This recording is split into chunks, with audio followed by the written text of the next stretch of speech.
Good morning, everybody. Welcome to City Life. Welcome back from vacation. We've been off for a couple of weeks. I'm Linda Bown. I'm going to be your host, and John McDonough, our producer, is going to come sit with me for a little bit.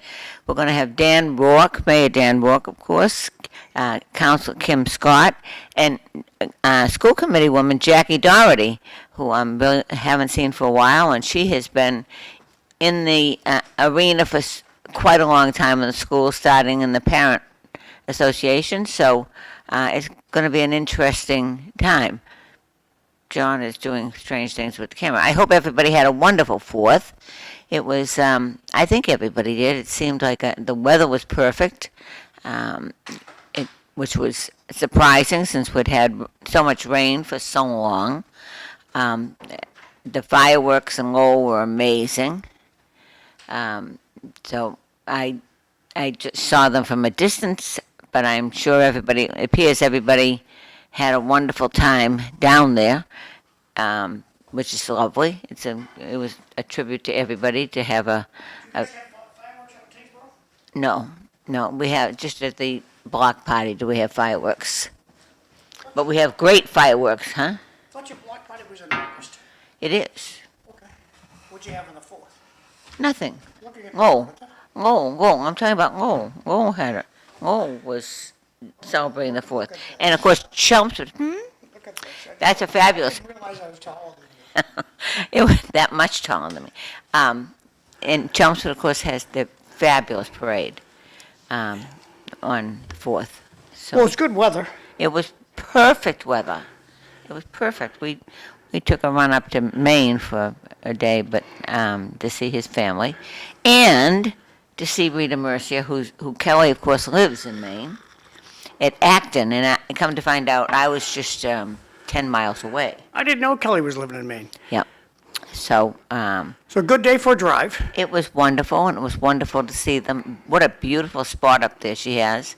And it was just great to see Rita. Always good to see Rita and Kelly. So Yeah, that good was- people. Yeah. Good time. Glad Yeah. you went. Yeah, I am too. It was a really. Did you have an interesting grub? Oh, actually, I had all the typical stuff. I had hamburgers and hot dogs, and last night we had a fabulous leg of lamb that was cut into shish kebab. It was just wonderful at home. Nice. Yeah. I had sloppy joes. Okay. All right. Well, It was delicious. I loved it. yeah. Well, hamburgers, isn't that the staple on the 4th of July? I'm a consumer, not a creator.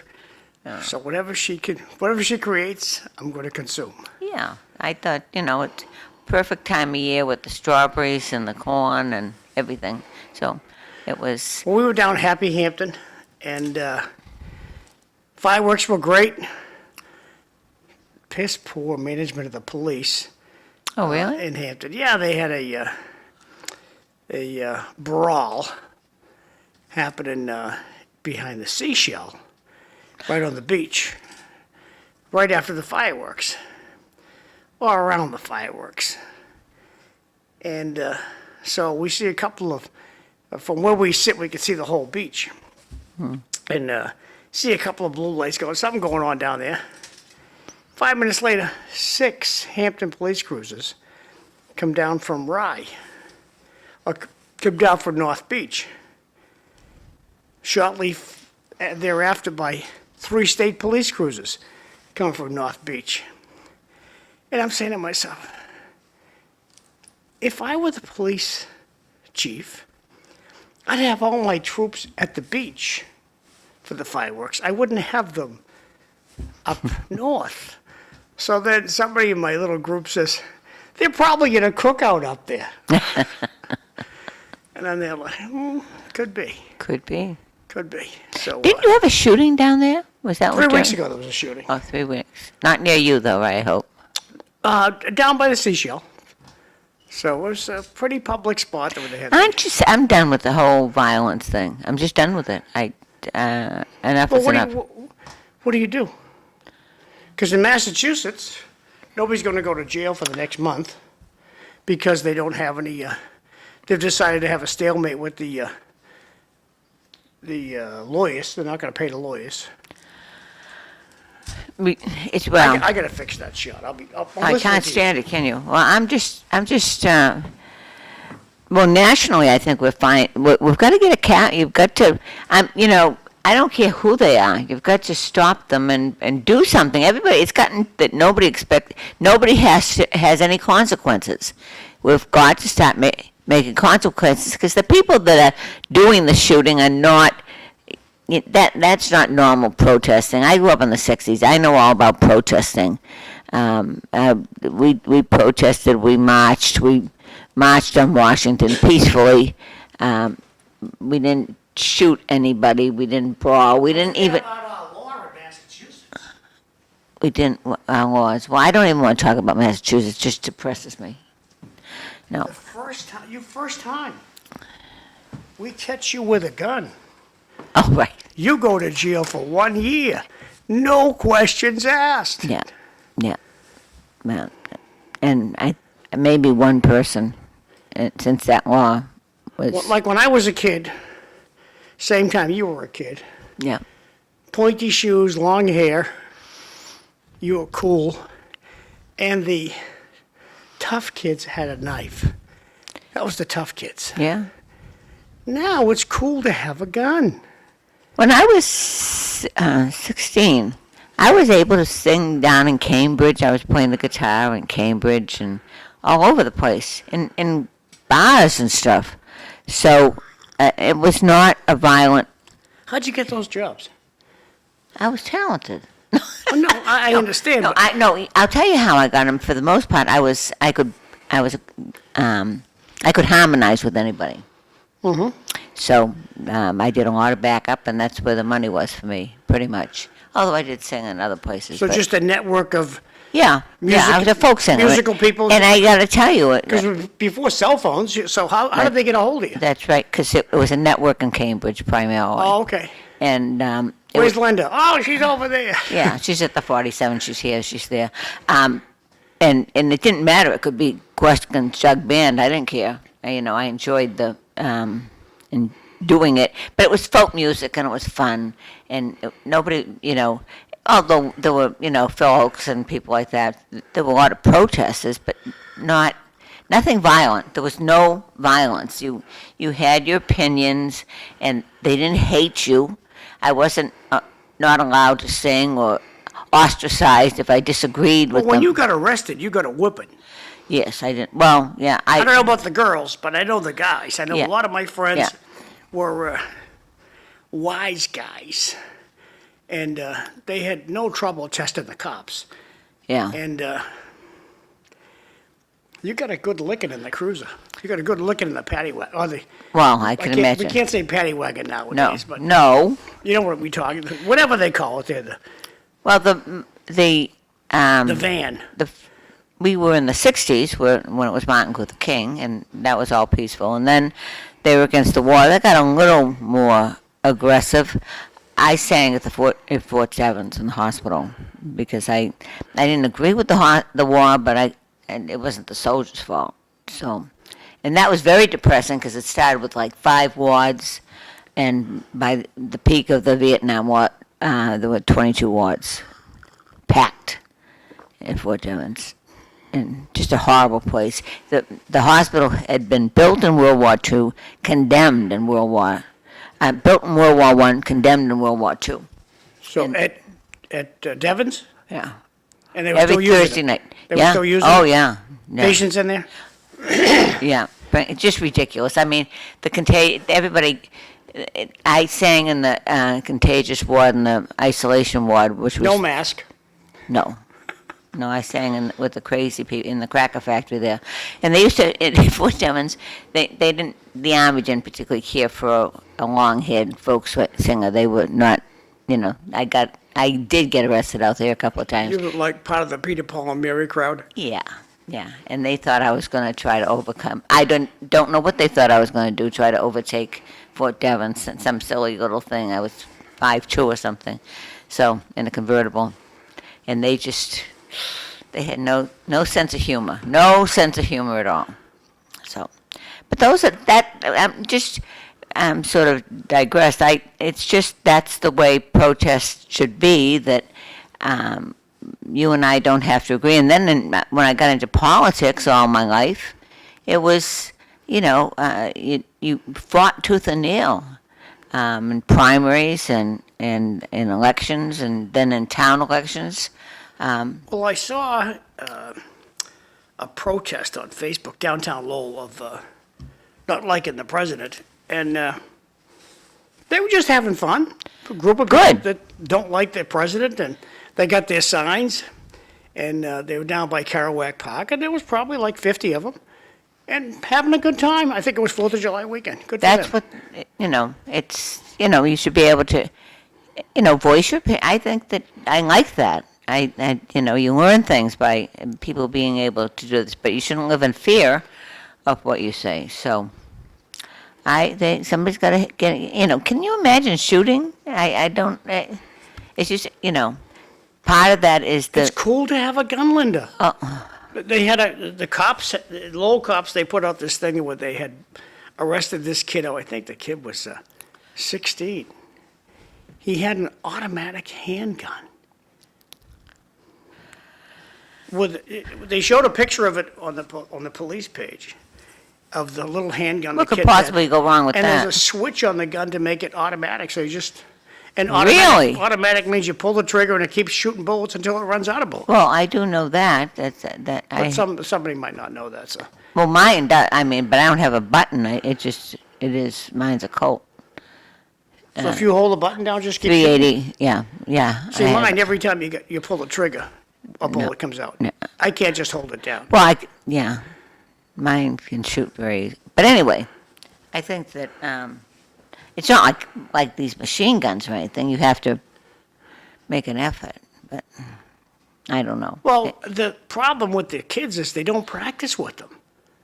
So they Well, of course not. I'm going to kill that.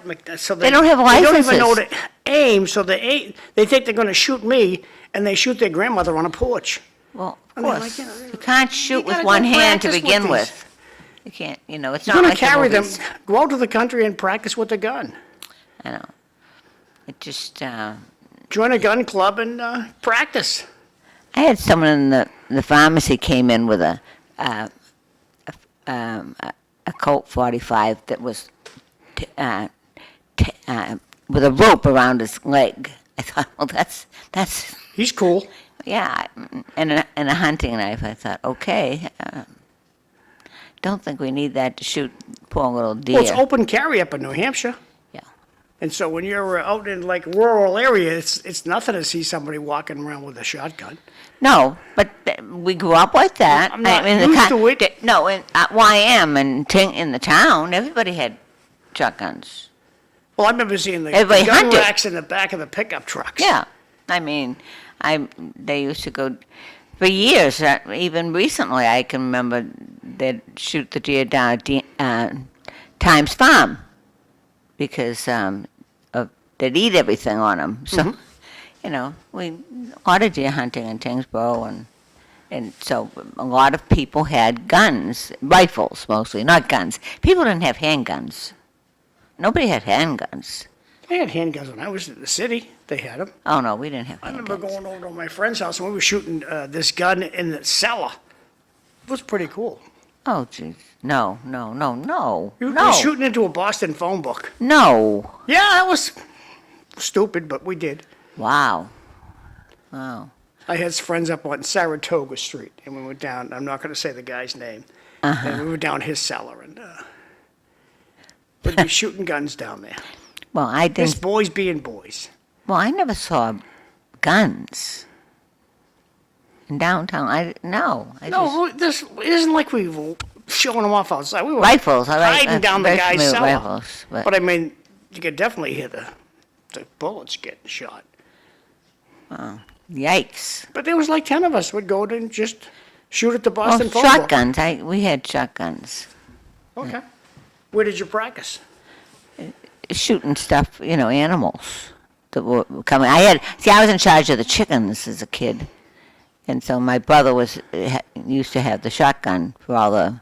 So at home, you'd be shooting your yeah, shotgun. Yeah, I never carried it. Nobody never left the premises. Well, Cliff. And when I was a kid, the street was dirt up where I lived. Cliff Krieger out in sunny California. Boy, this shirt's got to go. Look at this. Oh, This has John. got to go. Too many Poor miles. thing. Too many miles on this shirt. It's got to go. Cliff Krieger out in California used to take his gun to school. When he walked to Yes. school, he'd be carrying his rifle. Well, again, a rifle, John, a rifle.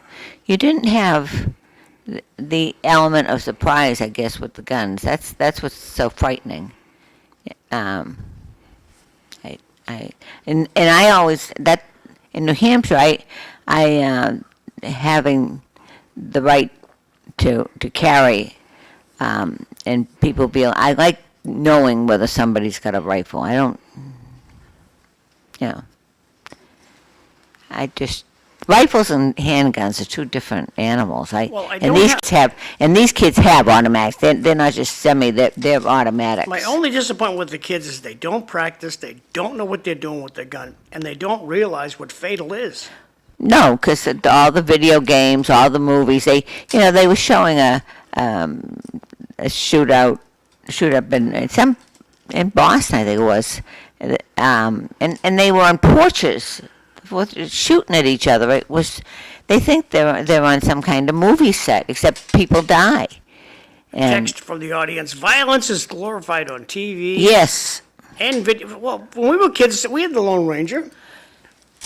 Violence was on TV, combat, whatever they shows it. Now, let me read the whole text, sorry. Violence is glorified on TV and in video games. It's no surprise that some people take that experience into real life. That's I from agree. Mark. I Thanks, agree Mark. with that. I agree with that. I think that's been a problem that they play these video games and everybody jumps back up again.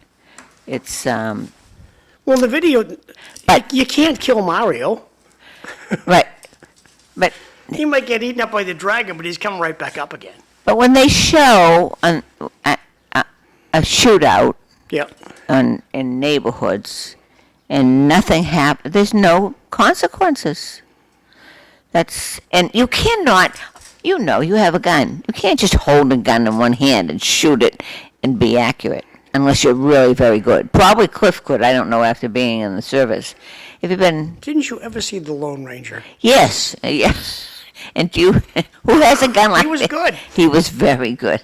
And down in Texas, those Well, Texas probably. Rangers are really good shots Well, they do shoot with a the lot. handgun. Again, well, it's like second nature to them. Story as the story goes, this New Hampshire, the Texas Ranger, he's directing traffic in front of a school, and he sees two guys with guns heading to the school, and they're a good distance away, maybe 50 yards.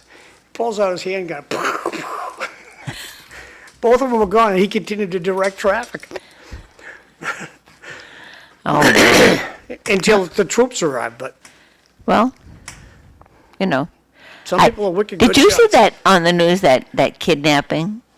No. The parents chased, right in the middle of a city, a guy grabbed a kid, put him under his arm, and the parents were there and chased him down the street and jumped on him. Wow. Fabulous What stuff. city was this? I don't remember. I can't keep track of the New England? nonsense. No. Okay. No. Probably, no. But it was just the idea that a kid was being kidnapped. Not a little kid either. How about summer camps? Oh. Those poor kiddos down Oh. in Texas. Oh, God bless the.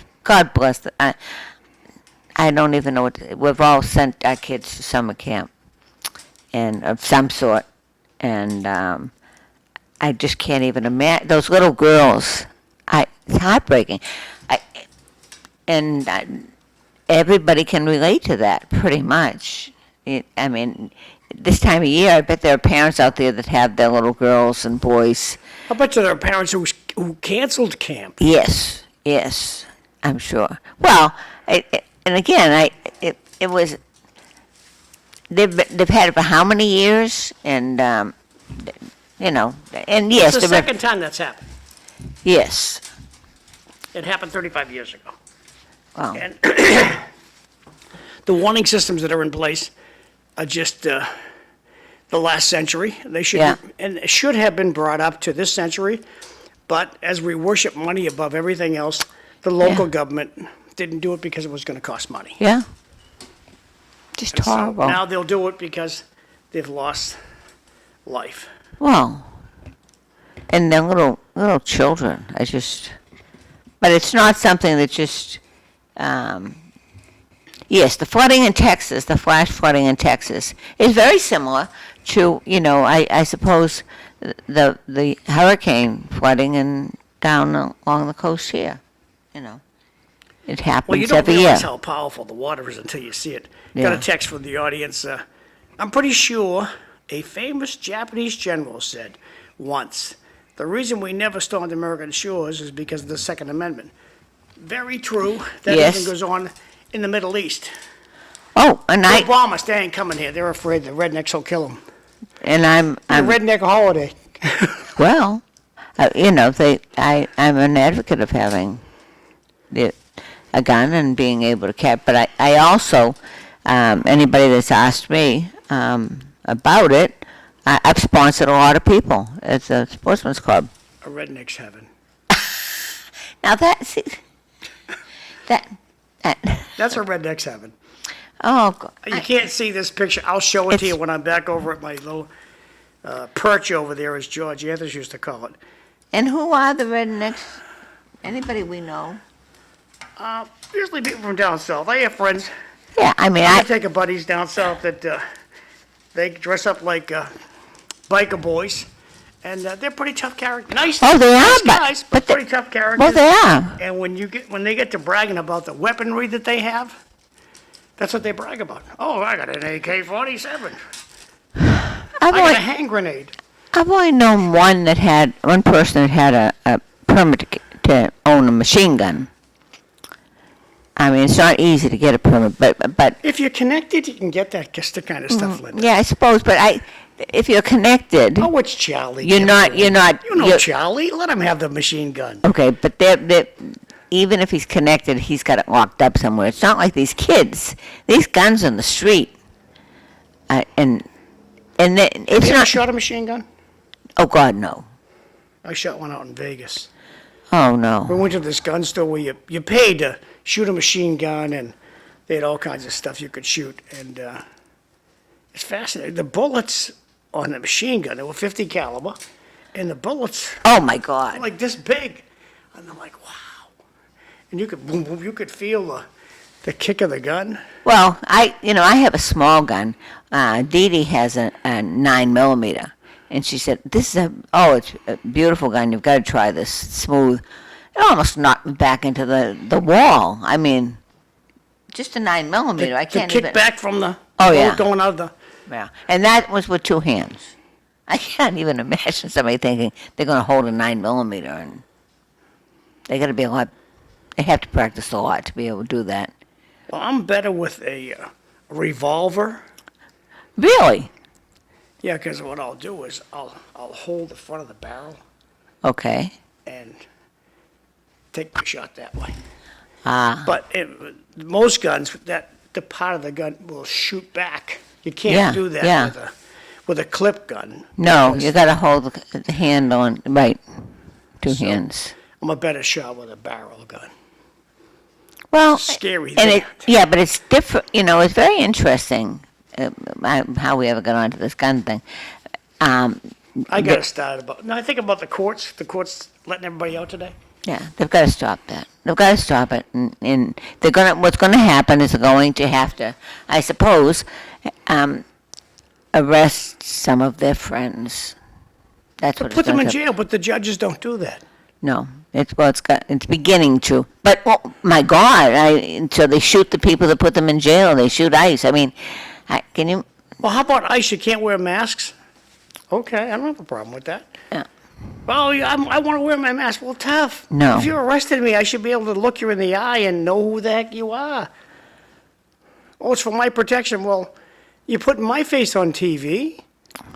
Why is that okay? Because you've broken the law. Well, the arresting officer should be on TV too. I mean, they always were in the past. I don't see what the difference is. I mean, except that I don't know where the ICE people are going, and I would like to think they're going after really bad people that have trafficking gonna children. I mean, somebody trafficked all those little children into this country and raped them, and women. It's just dreadful. Well, Linda, I would guess the majority that they're sending out of the country are bad people. Yeah. And when your job is to go out and arrest a bunch of people, you're going to make some mistakes. But people that are undercover, there've always been people undercover. They never wore masks, of course, but there've always been people undercover. What's the difference between? You're right in that sense. I mean, but nobody ever exposed who you were, or you'd never be able to do it again. There's a good comment from this guy from the audience. People at mostly peaceful protests shouldn't be allowed to wear masks either. Good point. Absolutely. Oh, this nonsense of people in the streets with why would you have a mask on? In fact, we were always very proud of what we were our point of view. Well, the thing I got a kick out of Except that they're not, these are people that are brought in to cause chaos. when they get out of a van with professionally prepared signage that's perfectly lettered, beautiful, you can see it from across the street, Yeah. it's on a stick, it's stapled to a stick, that's an organization that should have to say on their signage who paid for that sign. Yes, it's like a political statement, absolutely. I mean, if anybody, it's election season in Lowell, everything has to stay paid for by the committee to And that's elect. what it should say on their protest signs.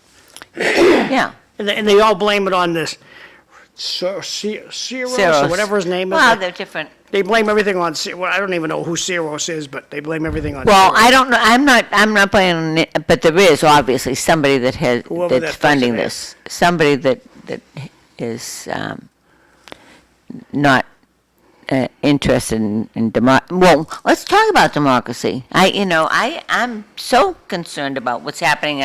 I heard all during the election that Donald Trump got elected, democracy as we knew it would end. And I think they were right, because the Democrats won't accept that they lost.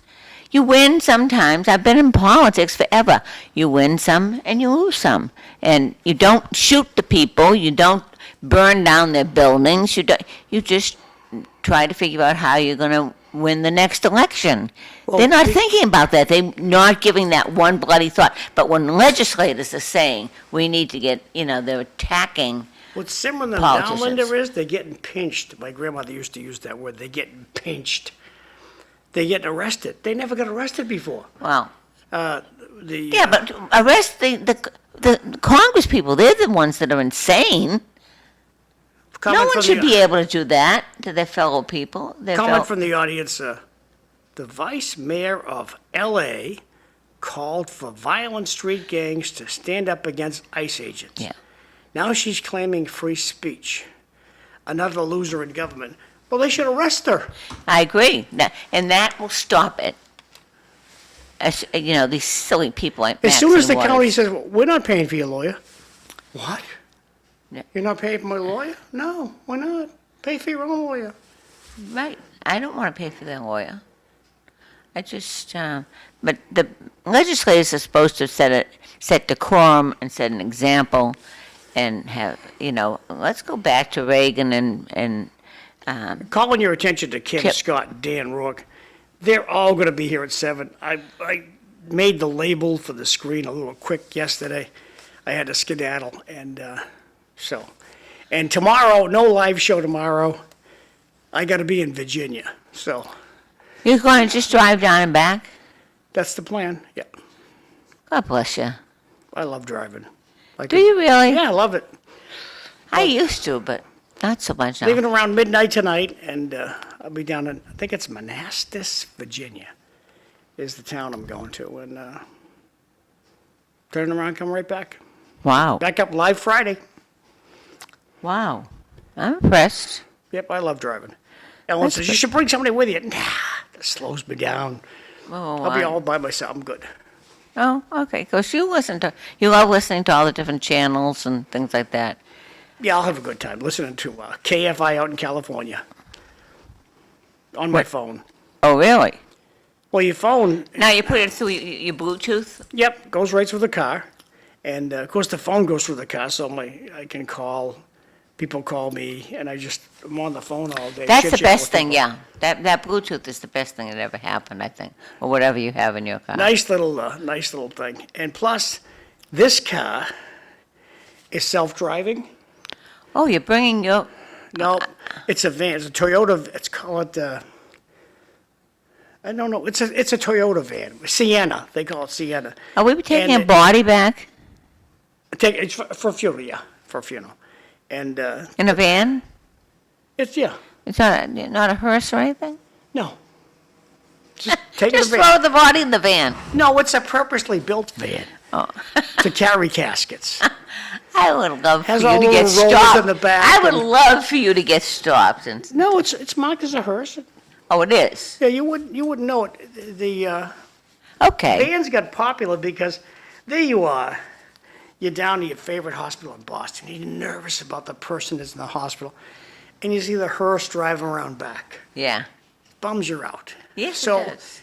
it's a lot better for the undertakers to have these vans because they're a lot calmer to look at, and you don't even realize, oh, somebody yeah. else died. You don't even Yeah. because it's a You're right. van. Good you don't- point.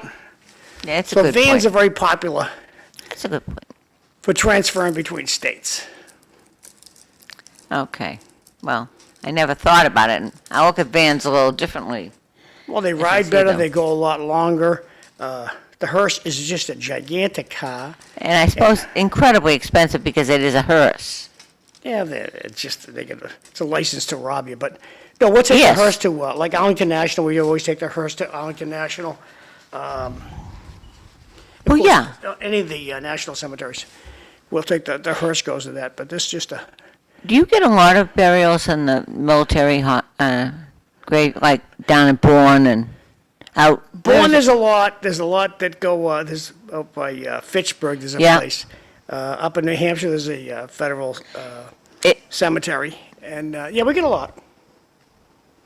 Interesting. But the Well, only they might as well, I mean, if the council of family that, okay, if you're gonna go visit the grave, it's a 2-hour drive. Remember that. I know, but who visits the grave anyway? Oh, That some ship, people- no, that ship is sailed. Our generation, yes. Linda, you could take a ride to Tingsboro Cemetery today, Yeah. and there'll be some guy or some gal who has a beach chair sitting at their family plot. And if I that's don't the kind think of so. person that you are, then Bourne is not for you. Oh, I agree with you. I agree with you. But I think for most people don't. This next generation, the millennials and the Gen Zs are not going to be spending their time at Linda, this. that's. You people think they love- are? People still love. They still love. They have a hole in their heart. There's a lot of broken-hearted Well, things. that's shit. Well, there's a lot of broken-hearted people, but there's a lot of people that don't have any faith or don't. They The would, majority why will would they? go along with it, but if it's my job to give you your options. And say, well, okay, I'm going to go down and Bourne because he's a veteran. Okay, cool. Are you the kind of person you think is going to visit his grave all the time? Or, oh, I'll go every day. Well, it's a 2-hour drive. Yeah, no. Although we're adding to our cemetery, they're trying to add to our cemetery. Oh, yeah, you've got plenty of land out there. Yeah, well, a lot of ledge out there. We have machinery. The machinery that we have nowadays, oh, my God. They're even talking about not opening the. I don't know what they're going to do. Not opening graves in the winter. Well, That's bunk. they can't do that, can they? Where are they going to put the bodies? Well, you can store them, and we do. Some cemeteries like Drake, they're closed for the winter. Really? Yep, they don't. But they must have a vault to keep the bodies. The Polish Cemetery in Lowell used to be closed for winter. Now it's open 365 Well, I remember in because of the equipment. Tingsboro there was we used to have it was in the Coburn Cemetery, and that's where the bodies. But do they still have to check the bodies before they're buried again, like they used to? They'd have to open the caskets in the past. years ago? Not usually. No? No, not usually. Well, how do you know it's not somebody else? I mean, It says on the casket who's dead, who's in there. whoa. But, you know, if I want to get rid of somebody, I just throw them in with somebody. Okay, how are you going to do that, Lynn? Well, there must be a way. Walk me through this. Well, if I know. Well, if they're. I hope Va's sleeping in this morning. I would think that if they, wherever they're going to store them, that's my dilemma. Now, cremation-wise, Well, that's a different story. that stuff can happen. I see undertakers around the country, and I get all these little blurps of guys and gals breaking the law, cremating more than one person at a time. And when somebody I comes thought up that to you- only happened in Colombo. No? happens. Really? Yeah, so you got to see. We'll do. We go to 3 different crematories, and about 4 times a year I'll go unannounced, and just to see how things are. If they Oh. know you're coming, Okay. their posture is this way. Yeah. If they don't know you're coming, what are you doing here? So, Yeah. surprise visit. You can do that. If they don't want to let me in, we'll just take them off the list. They know they're going, oh, I got to make this guy happy. How many are there? Well, there's a lot. Are there? There's No? 3 that we use all the time. There's a 4th one that gets used once in a while. And the 4th one, I don't particularly like it because it's in a building there's nobody in the building. Okay. They just hit Oh, I wouldn't. the no. start button and take off for the day. Oh, no, I don't. I don't care Well, for there, what could possibly go wrong with that? Lots. All you have to do is get an in with the one a mal- person. a The one malfunction- person you know. the one- Malfunctions can happen, but that's a completely unmanned place, and I don't. Yeah. And when no. some people say, I want to go there, and I said, well, it's not recommended, but if that's Okay, what now- your choice is, we'll go there. What is the advantage? I know it's hard to get. You're going to use the backhoe anyway to dig the grave. What's the advantage of not doing it when they die, saving them? Where are they? Isn't it going to cost a lot of money to keep them? Where are they putting them? Okay, cremated, you bring them home. No, I know. No, I'm talking about bodies. They're talking about not opening Oh, the the ground. ones that, okay, so if your town decides, if things were decided, we're not going to have winter burials. And I don't think they're telling anybody. But go ahead. Well, Lowell has problems coming up too, because the guy named Kevin, the foreman guy, I'm told he's going to retire. Okay. So, they're gonna, the talk is, nobody wants to take his job, that's the talk. And, so they're gonna privatize the city of Lowell cemeteries, that's the talk. And so, I'm too old, I don't have a lot of input anymore. Told my kids about it, so they're, what they're gonna do about it is their business. If they wanna let it happen, they're gonna let it happen. I don't care for some of the municipalities. Lowell has a bad habit of, there's a gatekeeper. They can just, you have a little button on the white gate Yeah. that opens the gate. Yeah. That's all, their only job is they can push that little plunger down. And so you call the cemetery and say, hey, we want to have a funeral on Friday. Oh, we can't have a funeral on Friday. Why? Well, it's 48 hours. Yeah, but today's Wednesday, Thursday, Friday. Yeah, but see, the day already started, so you gotta come Monday. I don't understand that. Well, it's 48 hours. You have to give 48 hours notice? Oh, don't be ridiculous. Are you kidding me? See, you. And so what happens, is you tell the family that, they say, well, no, we'll wait now, we'll go to St. Joe's, or we'll go to St. Pat's, or we'll go to St. Mary's. Yeah. Or we'll go to town of Chancellor, or town of Drake. And so you find alternatives when you don't get your way. Same We thing don't with, even have a gate. you have a gate, it's open all the time. Yeah, all right, then. I've never not been, because. But you have to, you call, See, I love the cemetery. There have been times I've gone people are up. dying to get in there, okay? I go up and see people. I know everybody up there. Well, the process is you have to call the cemetery authority.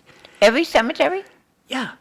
and tell them we're going to have a burial. You just can't Oh, I show up. understand that. I understand that. Okay, because And when you- yeah, all right. Conversing with the individual that's going to make this process happen, they can say to you, oh, we're closed that day. We're not open. Like, something not anywhere around here.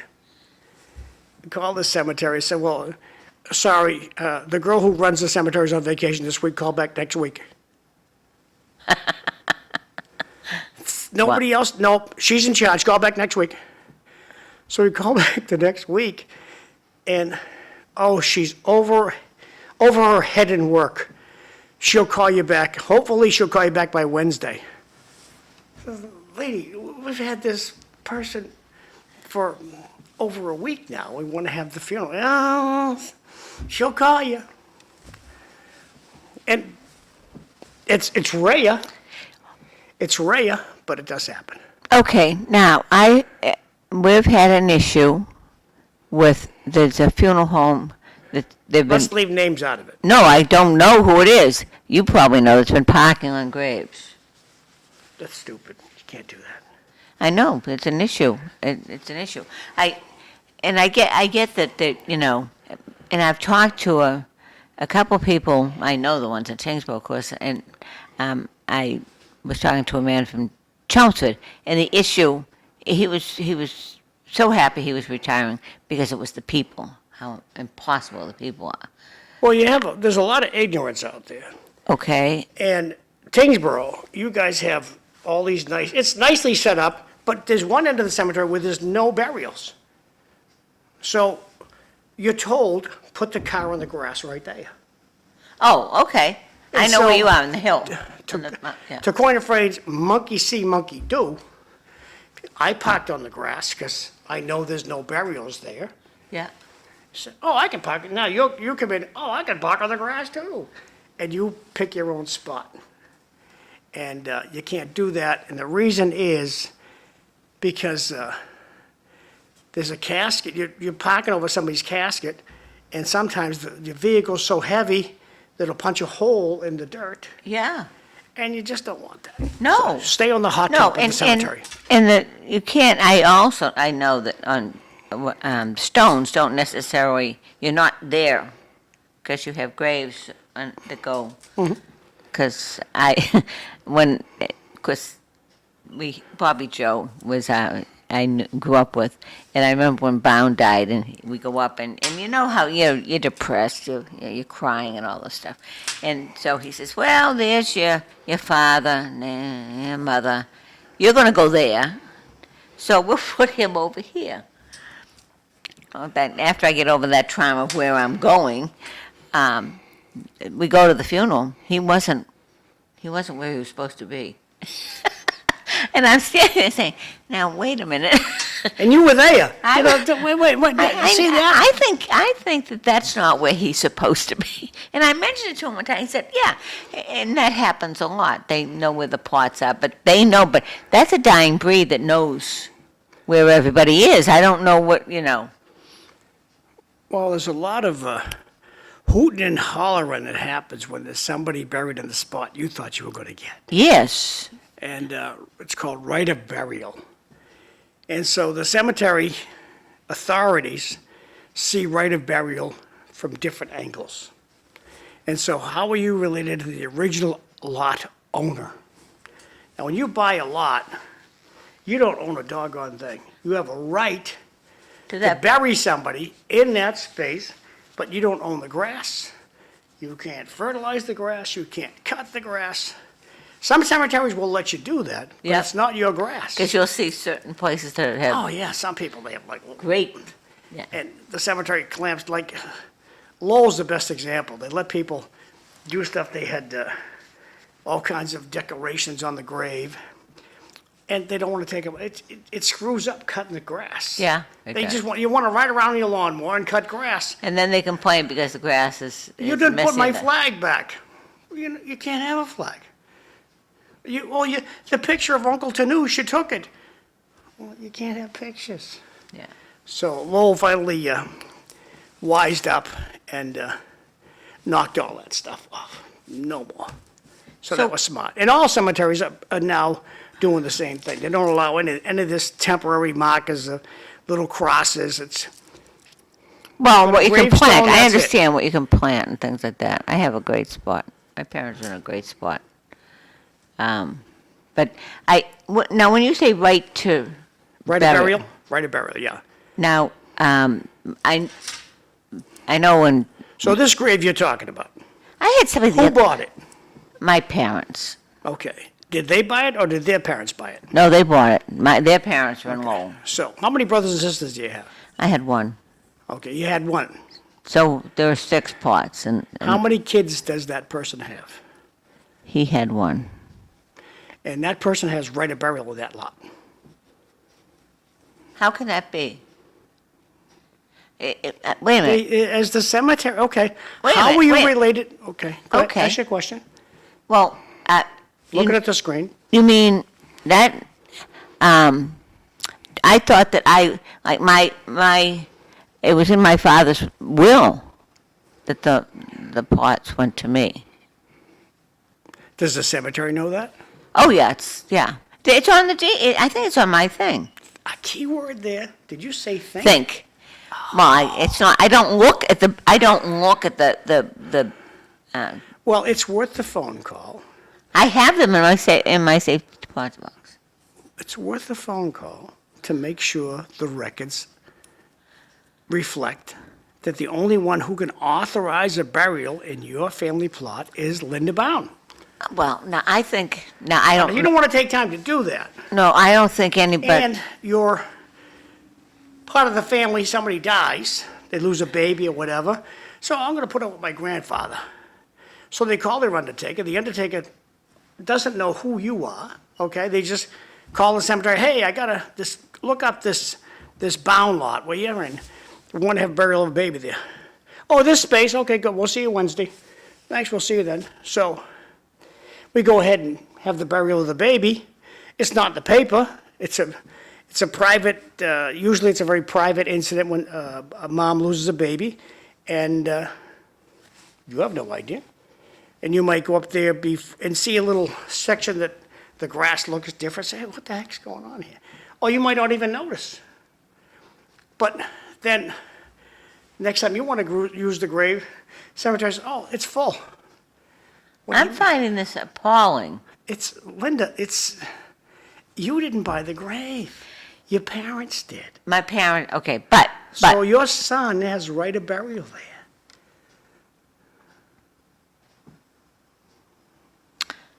You got it? no, I don't have it because I He's have direct- a piece of I have a deed. I have a piece of paper that says That your parents bought it. And if the piece of paper reflects that His you name, my are father's the- name. Right, It's got yeah. your dad's name. If I that don't know piece if of I have mine. paper, I don't care what you have to call the cemetery. And Oh. see, the cemetery says, oh, Linda's the only one who can authorize a burial. Well, I think well, it's a small town. Keyword there. Because I know over the years, I've known people that have passed away and they didn't have a plot, and other people that I know would say, oh, we've got 6 or 8. In fact, my good friend Phil O'Brien is in with the Bergerons. They had bought, and people used to buy, and they still, now I think it's up to $1,000, but I remember ours was $75. People would buy a whole, That's the Wayback Machine. yeah, people would buy a whole lot of them, and And now there are people who will buy 20 graves for $1,000 a piece. yeah, yeah, It's a bargain.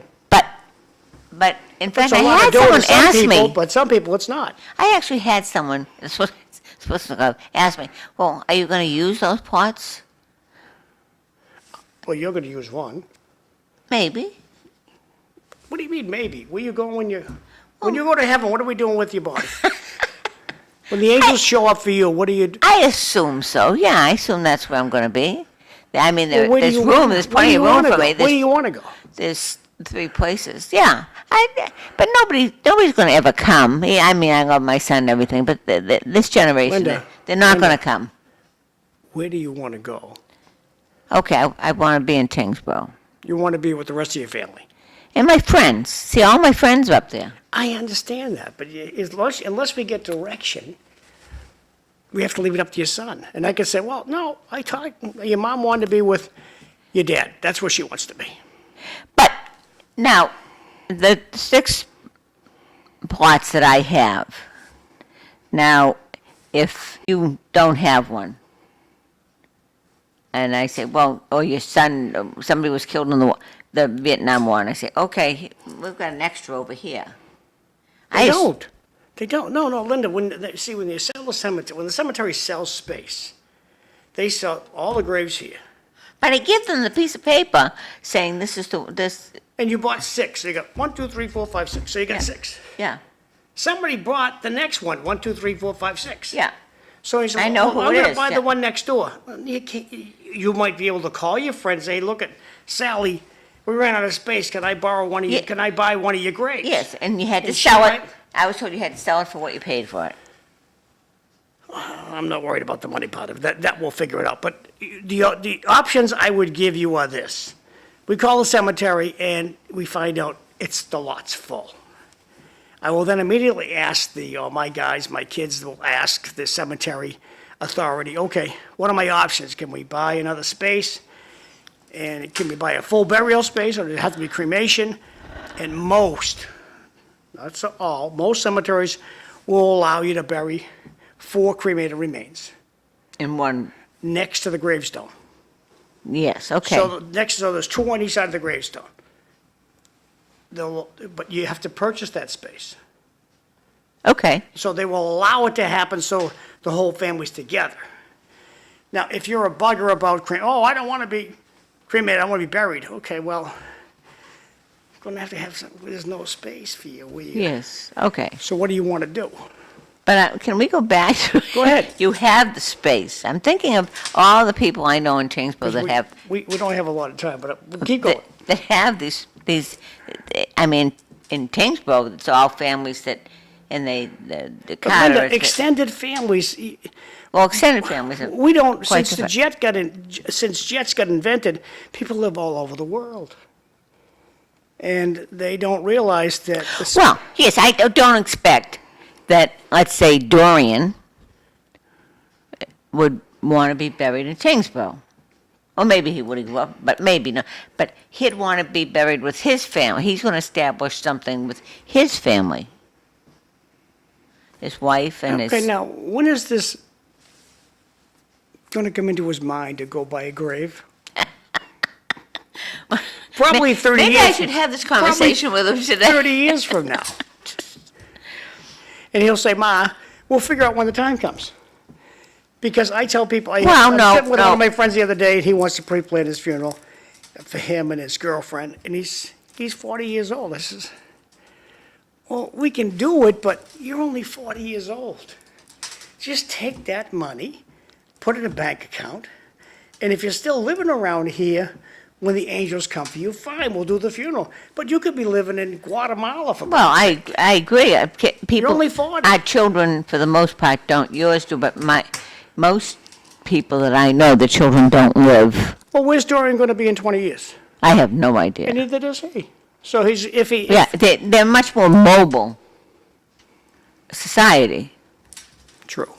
However, But we got to sum up your questions, Lynn. We have 4 minutes. well, I can't get my head wrapped around it that I may not, that Okay, my brother passed away years ago. but his so- kid. Okay, the process is this.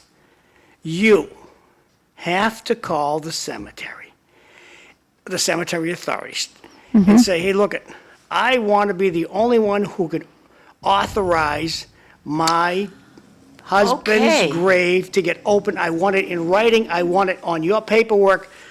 So when Danny Martin, Tingsboro Funeral Home, calls up, he's going to be told, oh, no, you got to get a hold of Linda Bown to use that grave.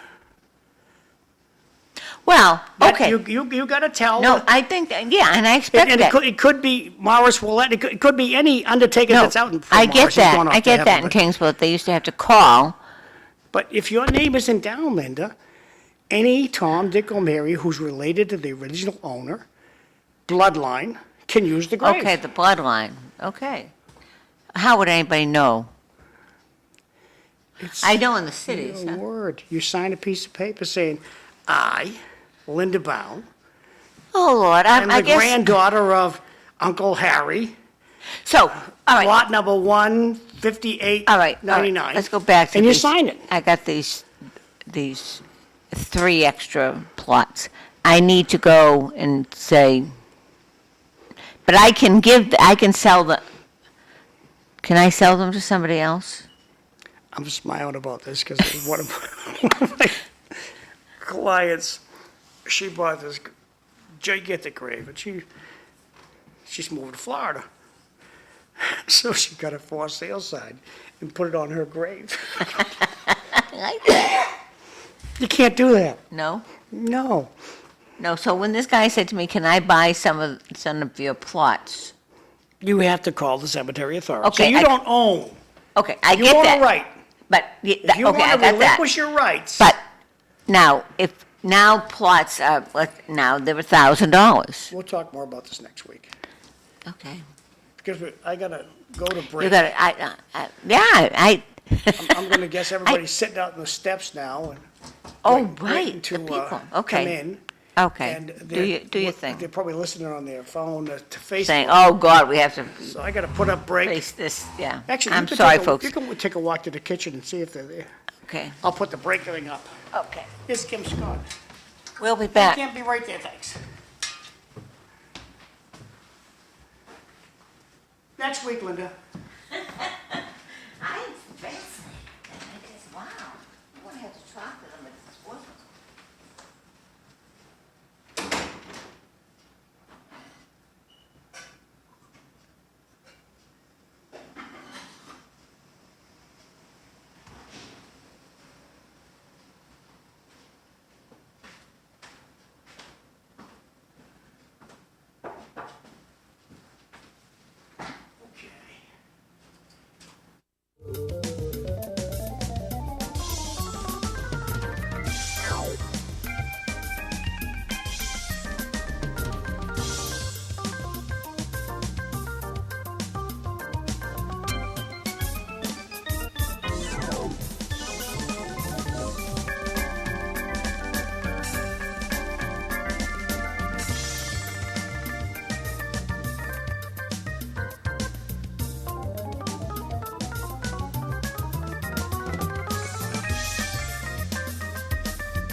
Welcome to City Life. Welcome back to those that survived the first hour. John and I talking about funerals and cemeteries, which I'll continue next week. But I'm Linda Bown. I'm your host. I have Mayor Dan Rourke next to me. Linda. I have Councilor Kim Scott next to morning. him. And, of course, I have School Committee woman Jackie Doherty, a guest appearance that I haven't seen in a long time. Okay, Jackie, let's start here. Because I haven't seen you, what's up with you? School committee running? No, I'm actually not running for re-election. Okay. Is there a reason?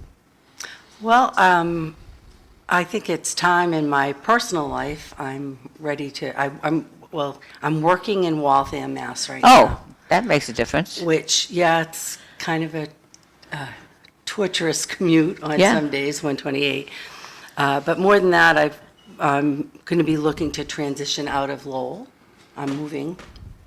So I need to finish this term, and I couldn't commit to another Yeah. 2 years. So I wouldn't take on the role without being able to That's very important. commit to I- the term. But it's appreciate been very important work that I've been grateful for the opportunity to serve the city in this way. The schools have been very important to me, and so. Okay, we're going to It's get back. time. I want to ask Dan and Kim, how was your meeting went on? A bit long last night. Oh, it was really good, though. We had the UE there last night. UEF, right? Is that the proper name? Yeah, UEF there last night. Thanks to Mayor Rourke for bringing this initiative forward to us, the Front Runner Cities Initiative. It's a really exciting time for the city. And they're here right now for the next 3 days touring the city and seeing what we have to offer. So they'll be here tomorrow? Yeah, I came in yesterday. Today they're going to do. I think I have the yeah, tour. They have- Kim has the yeah. itinerary, but Yeah. they'll be here for the next probably 48 to 72 hours, and they're going to meet with our nonprofit organizations within the city. Going to meet with developers that have been active in the city over the past couple of decades. Bus Gonna tour. Visit some sites, not just in downtown, but throughout the city of what we're doing and hope to accomplish in the future. And then, we're going to check out the national park and everything that makes us what we are. And, it's a chance to just to show off, last night was very encouraging, and, I think the way we've all talked about it is it's an opportunity. It really is, it's a serious opportunity for the city, to grow into the future. And, we talk about sustainability and things that we have to, innovation, things we have to adapt to in the future in order to be what we are. And this is an avenue to pursue that. And, it was an exciting presentation last night. the gentleman that runs the UN and part of the UEF gave the presentation to the Yeah. city, and hopefully the residents saw it as well. And just a little background of what they are, why they chose Lowell, and what the next steps going forward will be. What reasons did they give for choosing Lowell? So it's, Our it's- history yeah, was a big it really- one. Yeah, it's just the stuff history that, of that the we've been city. doing. It's just, and you see things like, I'll give you a quick example. Lowell High was the first high school in the country to have boys and girls, right? Lowell was the home of the Industrial Revolution within the United States. And, Yeah. we talk about all those things that we have accomplished. And then the we have work on done. our master plan, that they liked what we were doing, the Lowell Forward Plan. Okay. The initiatives that we already had started around sustainability and around housing, and they kind of said we're already in the path for what they were looking for. Okay. So, and then obviously Dan had also pushed the city, so I mean, he deserves a lot of credit for bringing them here. So, Thank you, John. I have two questions. One, how do you get the word out to people? How did you get the word out to developers so they know? Oh, they know. They know. They know. The They're idea on of top much of lower it. interest rates Yeah. changes a project dramatically. Okay. Yeah, so we had, I think, a couple of just last night, just to watch it. I think we're having maybe 10 to 12 that are going to come and meet with. That's the folks. excellent. Yep. And then they have about 10 locations that they've identified in the city, our planning department, as potential development sites, that they're going to bring them around to show what And Lowell can could you tell us offer. what those 10, Yeah, it's right, mostly it's along, the Thorndike Street corridor. It's downtown. The old most part. courthouse. Right, Hamilton Canal, okay. Jam, South Common, all those areas where redevelopment is possible. And I think what excites the council the most is, these are taxable properties. There is some, a lot of it's going to be market rate in commercial development. There is some affordable housing involved as well, which we need to have. But we're going to partner with the Housing Authority. We're going to partner with the CBA. We're going to partner with different organizations that specialize in this. And I think that's where the attraction for, the Economic Forum folks, the UN, to the city of Lowell really kind of kicks in. One of the big things is the opportunity for higher education. So, we very proudly showed off Middlesex Community College and UMass Lowell. We're actually going to go to UMass Lowell tomorrow, and they're going to give a detailed presentation about their link plan, and, hopefully see what we can do to help them over there as well. They'll be Well, meeting with the Lowell is lieutenant unique governor. in that you've got both sides of the river with the university. You've got Middlesex all in a pretty much condensed area. If you stop and think, as you were talking, I was thinking about it. It isn't like some communities that it's sprawled in different places. It's all right in one location. Yeah, no, I think, and for what I think we saw last night, a lot of the, the housing examples and possibilities, they're all very close to a transit system. Whether it be the Gallagher Terminal or just the LRTA. So it really, and again, a lot of things what they emphasize is the sustainability aspect of it all, right? And I think, the generation of a sustainability director in the department, which, this council adopted a couple of years ago, really helped out as well. We're very proud to show off, the over $20 million in grant money we have been awarded, through our sustainability department. So, these are all things that go into it, and it's kind of like, you start a bunch of little small fires and now these all comes together and you get to where we were last night. So it's still in the process of it all. There's a schedule that they would like to keep, and I think if we had it up to us, we would like to keep it as well. Going forward, Lowell has established a profile. Whenever you want to enter the Front Runner City program, you have to give the profile. And what Kim said earlier, you go over your history, what you have done, what you are doing, what you want to be in the future. And I think that our DPD staff with... They did an excellent job. Yeah, The Assistant City proposals. Manager really pushed this forward, have been working very, very hard on it. And the difference, I think, in this whole situation is what Kim said earlier is the financing opportunities. We had a couple of conversations just last night between us where, the difference between a 10% commercial loan and a 2 to 3% commercial loan is millions upon millions of dollars. So, Yeah, 4 stories versus 10, Right. or. yeah, so it's Yeah. pretty neat, and it's something I think that, the entire council was behind, which was great. We need buy-in, and the more and more people that we talk to, when I hear about it, they get into it as well. They're buying in as well. So there's a lot of, again, I think the main focus word would be the opportunity. Smith Baker That wasn't part of the discussion. Not really, because that's right there in downtown. Yeah, well, it's Right- currently under an RFP, so. Yeah. Okay. Now, your husband was on the is he still on the sustainability? No, he stepped off, I think his recently. term ended in December. Okay, because I remember having him on years ago, and Yeah. when I didn't know even what that was, when it was brand new, Yeah. and he So was he's very transitioning with you if you're moving. Instrumental. We're still together, so. Yeah, you're transitioning He's actually together. a little ahead of me, but. yeah, Yeah, yeah. he's instrumental. already- But yeah, it's really exciting to see the city come behind the Sustainability Council the way it has, and I know it's been kind of like a lifelong mission for Jay. He's been environment, I'm education, Yeah, so we yeah. split our tasks Well, that way. it's good to see because environment is so important with us. The and- tour in Toronto was incredible that we went on. It was definitely worth the visit that we went on and seeing what they've done, the model that they've done there as far as bringing like the nonprofits on board, bringing the community groups together, like in a common area. I was just for going to ask residents to be able that. to Do you access. consolidate things Yeah, then? they did there. They had like a community center where everyone was together. It was like a one-stop for services. And then they had mixed housing. So they were saying to me, someone that's living in low-income housing doesn't know that that child's growing up, in Right. low-income housing because the model is for market rate alongside. Well, supposedly that's what 40B was supposed to do. It's sort of fallen on its face, I think, because it really hasn't, they really haven't. And I blame our state somewhat for that because that legislature just gave into the developers, I believe, and it just went by the wayside. But that was the whole point of 40B, that you would have the low-income people in with it. It was supposed to be multiple incomes, and so this is exciting if it's actually going to happen. And I don't see why it can't. Yeah, and again, It's all on having a handle on, sure, and again, and last night was just another step in the process, going forward.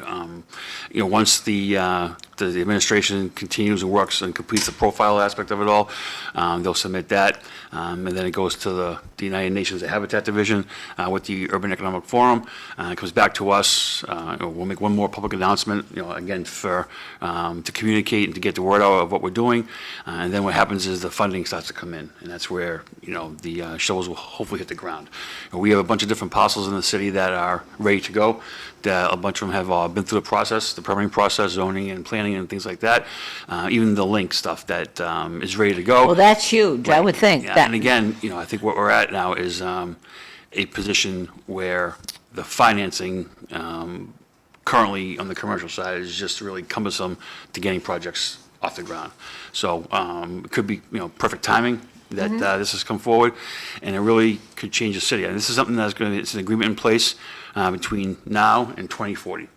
So it's 15 years of activity, of development.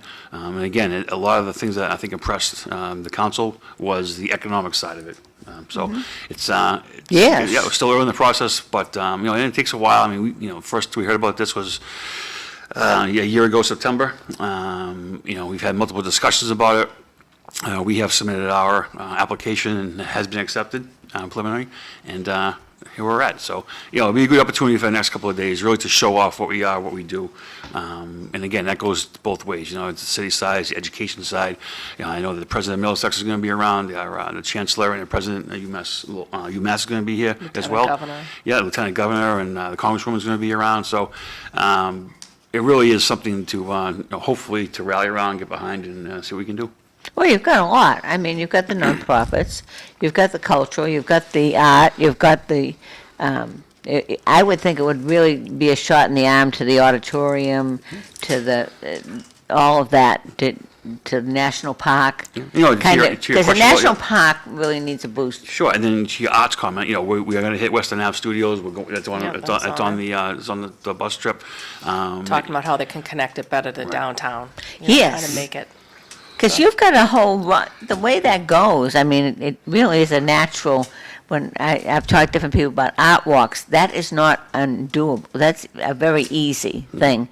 And to tie that into the folk festival or the arts and the, And Kim said earlier about a trip to Toronto. We visited an area that they call Distillery Park, and that was again a very that was downtrodden incredible. mill area that hadn't been touched and was crumbling into the ground, and they redid it into, shopping center, art exhibits, restaurants, bar areas. Outdoor marketplace. Marketplaces. Yeah. It really was it was awesome to be around. It was very cold the day we were there, but the place was bustling. They had fire pits though. Yeah, and- it was really well done. Yeah, it was so. really nice. I would like to go back. just Well, I for would that. think that Yeah. canals would be a big asset too to that. If you're thinking of a program that you're going to include some things, you've got the canals, you've got the river, you've got some things right here that, Lowell's very unique. yes, it So- really is. When you drive in, I mean, that's like, I think that coming to the meeting on Tuesday night, kind of just look around and look at the mill buildings every time I drive into downtown. Yeah, So, For the audience, speaking of Toronto, didn't they buy 2 electric ferries at the cost of $63 million and forgot to build the charging stations? Channel 4 reports that some of the water filtration plants will be, I'm going to guess that's filtering out microplastics. What does Lowell do? Can either of you speak to that? I don't know. well, I guess what he's that- talking about PFAS, but I mean, they test them. They've been underneath the limits for however long. I assume that's what they mean. Yeah, I have no You don't know? evidence I have no of an idea. issue in the city of Lowell, so. Well, that's good. Microplastics in the water, that's what I'm talking about. Okay, praise to Mayor Rourke, who initiated this highly clever and strategic game-changing action, as well as the manager Golden, his administration team, plus all the city councilors who concurred, fully supported the plan and are totally invested. That's why it's very important to keep all the city councilors in place and re-elected.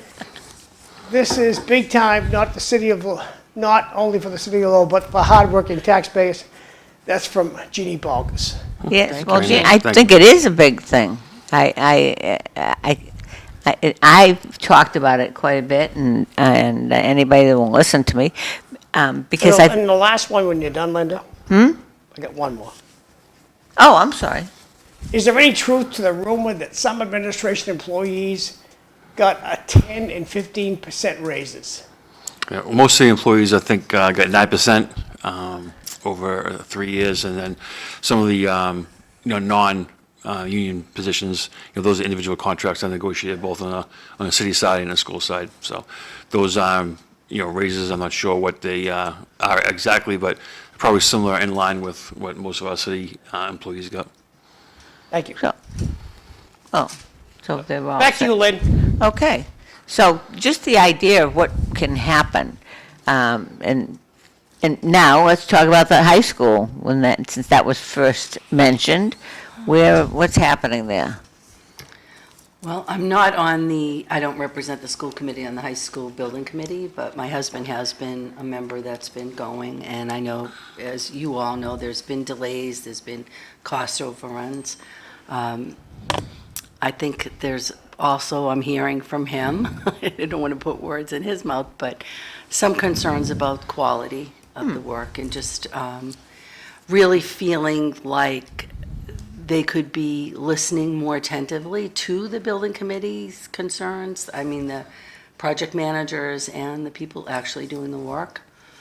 But I'm very excited to see it happening and opening and moving forward. But so it's been disappointing in some areas, but I think we are, even with the delays, we're going to get there. I don't know if you guys have. I was just going to ask, different and where do you perspective. guys feel, how do you feel about it, Kim?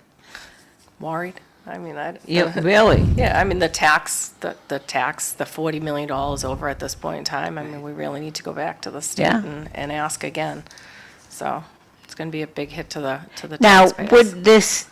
could this UN thing help in any way? Yeah, I'm not sure. I think we're maybe a little bit too late in the process for the high school. And again, totally, as of today, we're about $80 million over the original budget. Whoa. We are very fortunate to have the state step in when the first $38.5 million overruns were in place.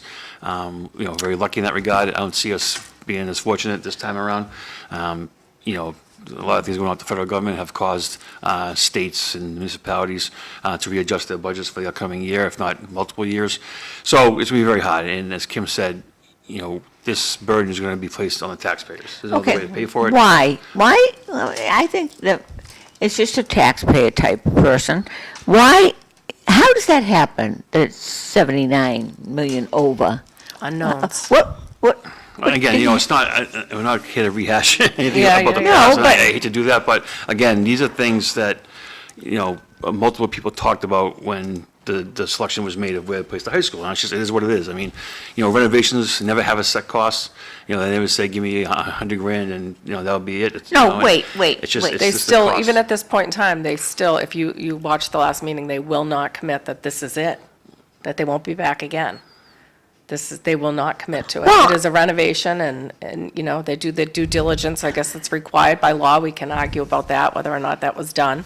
But, It was done enough. right, but that's for another day, I guess, but. Okay, the decision was made to put it downtown. We're not going to rehash that.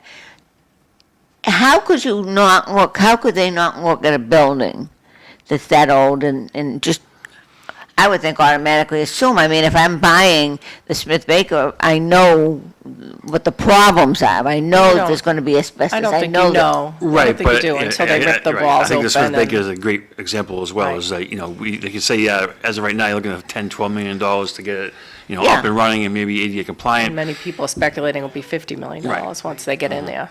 Yeah, oh, yeah, it's a beautiful building, but I mean, they told us the asbestos was removed, back, I forget how many years ago, but they opened the auditorium up, I guess, and it was what they called hot, like really hot, like the whole thing was filled with asbestos. wasn't they that didn't done get not it that all. long They ago? didn't get it all, yeah. Oh, my goodness gracious. And give you a small time example of it all. April and I renovated our home a few years ago.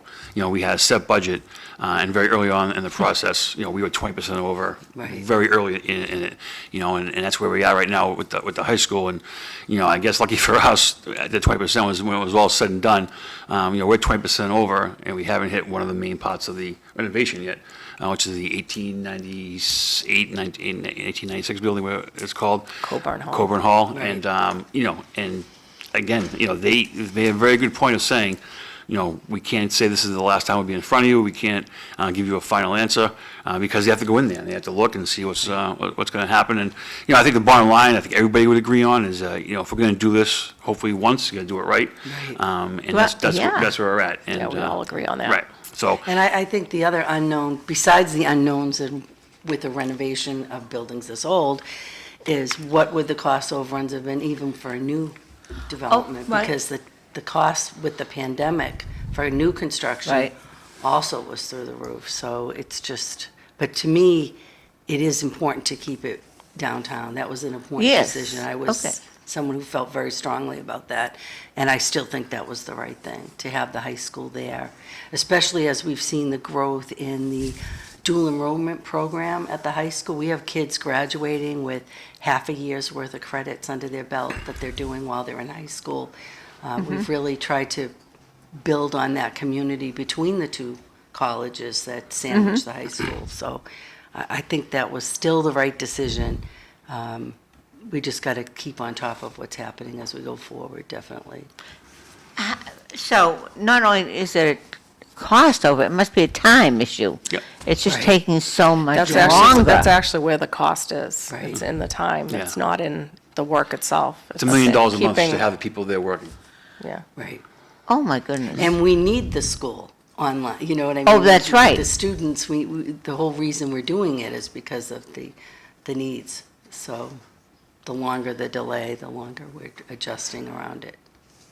Is there any avenue of some kind of assistance other I than think the state? that's the hope. We'll be trying again. right, As- I as had Mayor Rourke said this, one quick conversation with one of our state reps, and it was relayed to me. There's nothing there for you, but Right. we'll keep trying. Well, the state's under a lot of pressure right now with changes at the federal level. I mean, I don't know if you guys saw the article about over $100 million in education money that was supposed to be in for July 1st is now on pause from the federal government. And that was specifically earmarked for things like mental health services, English language learners, summer school, professional development for teachers. And then the state's also looking at changes coming down from the federal government in terms of Medicaid. So how are we going to make up for all this? loss in federal funds from the state perspective. Do they have to revisit what they're doing? How we're doing it? Obviously.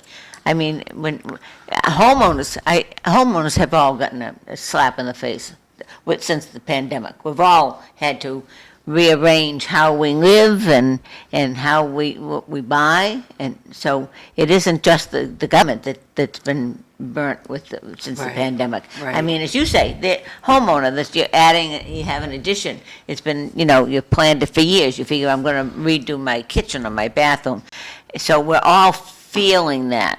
And so I guess as a taxpayer, the people say, well, we all have to bite the bullet and give up some things so that we can have the things that are really important, Right. that are necessary to you reevaluate what's necessary to your life. But these are all grants Jackie's talking about that were deemed basically in non-compliance now with federal policy. That's why they're It was saying that we're not getting the expected grant. funding that. Yeah. Right, so now there'll be, I would mean, they assume, a literally- lawsuit against the Right. I federal mean, they government. literally got a letter or an email, I think it was maybe a couple of lines that, yeah, you're not getting the money tomorrow. Well, you just said a word that non-compliance. We're in non-compliance? Yeah, with How- the all right. grants did not comply with, that's my understanding, that's your understanding, why it was withheld, correct? I mean, No, I think, I know we haven't, I'm hoping we'll get more information because we're meeting next Wednesday. But my understanding is it's more around the federal government looking at these programs and reevaluating if they want to fund them. I don't know that we. well, I guess that's but what I'm calling like, non-compliance. They say don't that agree it- with them anymore. They Right. don't want to. So now it's Okay. not so important Anything to that funds educate- migrant education, they Right, don't or want to fund English anymore. language They don't learners, wanna- people who are right, trying to get proficient at English. right. So the state either decides to take it on or they decide. Right. Yeah, and give you a couple of quick examples of it. Any grant application that has the word diversity or equitable in it, they throw it out right away. Yeah. Which, is garbage, and that's one of the. It is garbage. And that's where, we're at. And So now you have to Right. say more around, you can Right, say you gotta dance different around it. language. Well, but You can now- say inclusive, or you can say, But Lowell is unique, now I get that some people don't want the DEI money, they're questioning some of that. But in a city like Lowell, where you have 57 different languages, you've been in a community that has had immigrants, all types of immigrants. and they've been brought here by the federal government. Yes. So, I mean, they've been brought here through the Yes, refugee starting program. back with They've been, Vietnam and Cambodia, and when Chet Atkins, and that wasn't, although it was appalling to people at the time that so many people, you had this influx, it was, Lowell embraced it. But the feds never did, and the feds never do. This isn't something new. The feds never fund the mandates. They don't do it in stormwater, they don't do it in education, they do give mandates and they never fund it. So this isn't something that just happened in the last few years. This has been going on as long as I've been involved in. But I think the most recent stuff has happened since January of '25, if we're being honest, right? So, Right. the example I can give you is, and I've used before, is the Alternative House, which is a tremendous nonprofit organization in the city. Okay. All they do is take care of victims of domestic violence and Yeah. the kids, And, we partner with them for a grant, I think upwards of $450,000, which that they obviously need to staff and to provide resources for these victims. And the application was denied, right? And the application had diversity, it had equity, all those things in it, and maybe some sort of algorithm, it was tossed out just because those words are in it. Okay. And again, So And now we're it down to shocks the these people, AI, right? okay. well, it's not even that. Again, I think it's some level of common sense has to be used. But when it's not used and you have, organizations that don't give, two whatevers about politics, right? All they want to do is to help. And Yeah. what Jackie just said about English as second learners, how are we helping kids if we're not going to provide them with the assistance to learn the language as best as possible Right. going forward, So, it really, has hurt cities like Lowell in a lot of different ways. And it's just, that's what we're dealing with. We have to adjust to it. Budgets have to be adjusted to deal with it. And that's where we're at least for the next three and a So half Danny, years. when we get rejected for this money to help kids understand English better. Who do we, we get an email back, been rejected. What do we call Lori Trahan? Or what's the next step for our administration? Yeah, so. What are the it's, steps you know, that are right, taken? Just to that point, I know oh gosh, and she's gonna kill me if I say her name wrong. I believe it's Maria over the Turnoff House, right? She's the president, I think, of the foundation. You know, and we were told to, they were told to, redo your application. You know, don't use the word equity, don't use the word diversity. And like, what the hell's going on here, right? It's just, it's so asinine. But again, but the grant ran out. So, that's where you're at. And again, when it comes to something like that, yeah, I mean, you can contact, your state, your federal senators, your congresswoman, and your state representatives. But again, it's just, the money is what it is, and you have to decide which is the best way to spend it. And that's where we're at. Some of the grants that we talked about are position or spot specific, where, you can't use it for, you can't take a busing grant, you can't put it towards EL, right? You can't take a, athletic grant and put it towards math. It's just the rules are the rules in that regard. And we deal with it on the city side all the time as well. And to this point, I think we've been very fortunate, but I think we could be very confident in that prediction that those are going to change very soon. Do we still have a DEI person? So, yeah, we, Full-time in Lowell? again, have done the same thing that other communities and towns have done. I don't think it's no longer called a DEI position. It's community engagement officer. So we just Part of human changed the title. resources, Right, yeah. part of human resources. We just changed, so when you're applying for a grant, now you have to change the title. Don't use Yeah. DEI anymore, use something Think else. of how silly that is. It is And still- before but DEI, you you still want had a them to different hire. name, so you changed it for DEI. The I mean, it's government's been just, doing this for a thousand Yes. years. The government's just been doing it, and we should just tell Lori Trahan, knock it off, tell Ed Markey, knock it off, and they won't even write you back. It's obvious, Yeah. comment from the audience, it's I don't obvious think they're the that ones we that are have doing this, though. a spending problem. The federal government's in debt for the tune of $37 trillion. Yeah, that's true. And it's going to go up another 10-20%, the bill we just signed last week, so. Well, it's And backed up by a faith, a country that doesn't believe in God anymore. It's backed up in faith of paper. That's what the money's backed up with, have faith in our own paper. well, I guess that, because we've been able to get federal funding a little more easily, maybe now our congressional delegation has to step up in Massachusetts. They have to step up. They need to get up there and do something and bring the money back in. And I don't know that, I'd like to see something that Laurie, I can't, you might, Jack, because you've been in the educational system. I can't put my finger on anything that Laurie Trahan has. I can say, boy, she brought this to Lowell. Like Paul Saunders brought the national park to Lowell. What has she done? But we keep electing these people, all of them. Shouldn't somebody have to be, I say that earlier in the show, I said, there's no accountability. Well, there's no accountability of our legislators or our politicians. We've just accepted it. And That's a very good point, like this shortage of money for the high school. Because, we've already talked to the state reps. Look, election year's coming up next year, baby. You find this money or you're going to be gone. But we don't talk to them like that. We've already talked to them, and there's no money, so we're not going to ask anymore. but somebody's getting the money. It's I don't coming out of think- I my don't think pocket. We're not going to not ask anymore. Coming So, out I don't of think my that's going to pocket. happen. We have to be a little bit more Oh, tough. well, When they that's tell us, oh, no, there's voters. no money, find it. Find the money. I think, Well, Steve Councilor, I Page, think get it Mayor done. Rourke put that challenge out to find the Okay. money at the last meeting. Yeah, enough for nothing. Look, we can go up there and say, please, and then you tell them no, and it's not like if you say pretty please, they'll say, okay, yeah, here you go. We're in a position that we're in, through decisions that were made, whether at the local, state, or federal level. And again, I think it's our job as members of a school committee or as a city council to deal with what we have available Well, to both us. you guys are lucky so far. You don't have anybody running for your seat, Dan?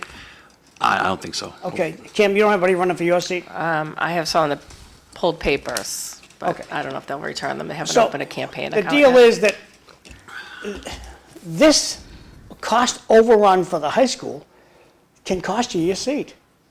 It's reality. Well, I didn't put us in the situation, so. Well, do you And I really didn't vote, think so? I didn't no, I support the wouldn't think- downtown location either, Well, so. Linda, when your tax bill goes up, everybody just got their happy summer card Yeah, in I the got- mail yeah. this week, and their taxes went up, and it's an election year, and it hurts.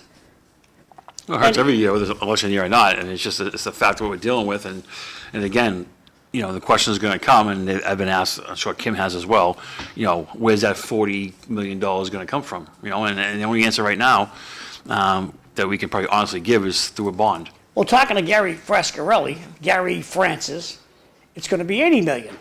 We know the 40 million is not done. Right. We know they're coming back for more. And there's nobody who's denying my friend Gary Francis the 80 million. It could be. Is a bond out of the question? No, I think it's the only Just to option we encourage have right future now. lending Right. opportunity, Yeah. future borrowing opportunities, hopefully not our bond rating. And your rating is good right now. The manager's done a good job. So they're told. I gotta hit Jackie before we run out of time. So Jackie, I want to thank you for your service. Nice job. And what recommendations, looking back over your history, what are some of the rights and lefts that have happened in your tenure? And what suggestion would you give to the incoming school committee people? Yeah, it's been a while. Well, Jackie's not running for re-election, and she's pulling the sun's going down on her seat on the school committee, and I think you've done a great job, but I think you can educate the people who are incoming. Well, I would start by saying thank you for that, because I know you and I have not always agreed. Well, that's okay, we're still friends, it's all right. Right. That's what I like, that you can talk. Talk, right. And I think that from my perspective, I would say anybody who, decides to run for the seat, and I'm happy to see we do have a lot of people who pull papers, even for my seat, which is citywide. And I think that's good. I wouldn't want anyone to just step in because there wasn't a candidate. Right, I Or agree. a couple of candidates going for it. The approach I always took, because right from the beginning, even before I ran, I was on the citywide parent council, speaking out about things that I thought needed to be different. And you get people upset with you, whether it's on the radio or in the newspaper, I really tried to do my homework, understand what the issues were, and speak and do what I thought was best for our students. That was my first, our students, our family, our staff, in that order. So at the end of the day, if someone's trashing me in the paper or ranting about me on the radio, I knew that I did what I thought was right. And, the high school location is an example. It tore the city apart. There were people who had very strong feelings on both sides of it. And to me, it was long-term the best decision for the city as a whole, to have the kids right there downtown. I mean, think about it. If we didn't do that, what would we have? What would be at that space? Another Smith Baker, another, it just really, but I'm not here to rehash that. New development coming in front of the If city you want an answer, I'll development. give you one. I'm sorry that it's Gotta pay turned the out tax to bill be. for the next 20 years, Right. though. I'm sorry that it's turned out to be, more complicated than we had all hoped, but I just went through, and my husband's an architect, so we do construction, renovation, he's in the thick of it all the time. New construction has also major hits in the last few years in costs, in staffing, but I think that piece of advice, like, do your homework, do the work of the position, and then vote what you think is right for the kids. Looking back over the years, and I have to say this because it just dawned on me, we're at 2025, right? The first time I ever went before the Lowell City Council was in 2022, in June. And I was, no, I'm sorry, not 2022, 2003. It was 22 years. And I was on the citywide parent council, and we begged the city council, the city manager at the time was John Cox, please give us more money for the schools. Because at that time, we saw 100 layoffs. We lost positions that never came back. And at that time, I believe the city's contribution was $25 million in cash. This cycle, we were cut from last year's 14 million to 10 million, 4 million less. And the state was recommending the city's contribution be an additional 4 million. So it's not, without the cash, we can't pay the salaries, we can't buy the books, we can't do the work of educating our students. So to me, I feel like it's same old story. Hey, know, Dan, and can you grab your phone, just drag it from the mic? It's talking sideways. Okay, good. Oh. I get static side when the phone's, Sure. it's done.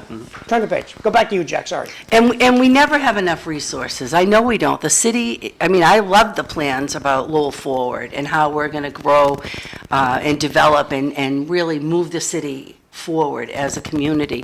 But the schools are an integral part of that. The K-12 schools are an integral part of that. And you make budget decisions every day in your own lives. You know, and this is how we ended up with having to do the work on the high school. You got a leaky roof, you've got to fix the roof because your house is a very important asset. And so I find myself here 22 years later, still asking for the funding, the cash to support the education of our students. So, Jack, two things stick in my craw. And maybe you have a solution, maybe you don't, but now's the time to ask, okay? First of all, nobody stays back anymore. Oh, yes, okay, 2 kids stayed back in the whole system. Nobody stays back. And kids who can't read get promoted every year. Is there a solution to these two problems? Yeah, I don't like either of those statements if that's really true. Nobody stays back. I know we are trying to support kids so that they get the degree. Well, the mothers get to are in continue. charge of, you could be the worst kid. The kid doesn't go to school, doesn't take tests, the kid doesn't deserve, and the mother has to say, okay, keep him back. And the mothers won't do that. Right. Yeah. And so I know a lot of the problems, but since you're sailing away and you got a lot of wisdom, you think any of this stuff can be, like the poor kiddos that can't read? Right. Well, I think, and I'll give you the example of what happened with the high school dropout rate. When we went through the pandemic, first we had all those months that we weren't in school. We were trying to do online learning. And then bringing the kids back, the chronic absenteeism went through the roof. So you're right, kids weren't, and if the high school, if you don't have a degree, how are you going to be a successful contributing member of the community? So we had all these recovery programs, credit recovery, and other ways to make up what you had lost. And then, of course, they eliminated MCAS. I wasn't in favor of that. I don't think it's a great test, but at least it was like, this is what it means to have a high school diploma. So there was always this concern that we can't let all these kids fall through the cracks. But it has to mean something. You have to be educated to be successful. But the problem is DESE. It's the state, and they don't let you run your schools, and they don't let your superintendent come up with, and the school committee, run their schools. They're tying your hands, like when he talks about people, not that they have to be promoted. That's a DESE thing. The discipline is a DESE thing. Wow. And that's not helping. And how can the school committees get some kind of, get behind each other and get rid of DESE so that they understand what you're dealing with out in the schools? They don't even, I mean, we're all blaming the pandemic. They decided that they were not going to let the kids go to school. They decided that, like, you can't discipline the kids. You can't suspend the kids. You can't. So you have a child that is disrupting. There's nothing you can do discipline-wise. Those are the issues that I think the school committee gets saddled with. It's not their fault. And same with, and the teachers get frustrated because they have no recourse because DESE is setting the rules. I don't know that, I mean, I wouldn't blame it all on DESE. I think that part of it, they track those things, right? So you have to report how many kids have you suspended, how many kids, what's the absentee rate, what's your dropout rate. They do track that, and they judge your district on those things. But they are important things that we should be tracking. How many kids failed more than one class? And what Yes. are we doing to help those kids? Because the bottom line for me is you need to be educated. You have to be able to understand math, reading, writing, or you're not going to be able to make a positive contribution for yourself or for your community. Yeah, but as John said, if you can't read, you can't do anything. You know, the bottom line is there are basics that our children aren't being taught. Right.